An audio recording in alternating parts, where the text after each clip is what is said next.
నిజామాబాద్ జిల్లా ఆరుమూరు మండలం రాంపూర్కు చెందిన ఓ యువతికి సైబర్ నేరగాళ్లు ఫోన్ చేసి డబ్బులు ఇవ్వమని బెదిరింపులకు పాల్పడ్డారు.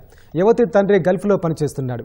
కేటుగాళ్లు ఫోన్ చేసి మీ నాన్న ఇక్కడ డ్రగ్స్ కేసులో ఇరుక్కున్నాడు, వదిలిపెట్టాలంటే వెంటనే 10,000 పంపించండి, లేదంటే మీ నాన్న చేతులు తీసేస్తామని బెదిరించారు. దీంతో వీడియో కాల్ చేసి తన తండ్రిని చూపిస్తేనే డబ్బులు పంపిస్తామని చెప్పడంతో కేటుగాళ్లు కాల్ కట్ చేశారని యువతి తెలిపింది. కాగా ఇలాంటి సైబర్ నేరగాళ్లు ఫోన్ చేసినప్పుడు సమయస్ఫూర్తితో వ్యవహరించాలని పోలీసులు చెబుతున్నారు. మా డాడీ గల్ఫ్ లో ఉంటాడు, మా డాడీ చేతులు కట్టేస్తాం అని ఇట్లా చెప్పారు. చెప్పగానే నాకు ఫుల్ భయమైంది, నేను ఫుల్ ఏడ్చిన. ఏం చేయాలో అర్థం అయితే లేదు నాకు. మొత్తం కాల్స్ మీద కాల్స్, మెసేజెస్ ఇట్లా అన్ని వేసిరు. మెసేజెస్ నేను చూసి అని అంటే నాకు ఏం వేయాలి, ఇప్పుడు నా దగ్గర పైసలు లేవు, 1 గంట టైం మీరు, నేను మొత్తం జమ చేసి పంపిస్తానన్నా. అతను కన్ఫర్మ్ గా డబ్బులు పంపించాలంటే నేను వీడియో కాల్ చేస్తే ఒకసారి నాకు అతను చూపించు అని మాట్లాడిన తర్వాత మీరు ఎందుకు ఇట్లా నెగ్లెక్ట్ చేస్తున్నారు, అతను చేతులు తీసేలా అది ఇది అనుకుంటే బెదిరించినట్టు మాట్లాడేదాళ్ళు. నువ్వు అతను చూపిస్తే నేను మనీ పంపిస్తా, లేకపోతే లేదంటే ఫోన్ కట్ చేసుకున్న తర్వాత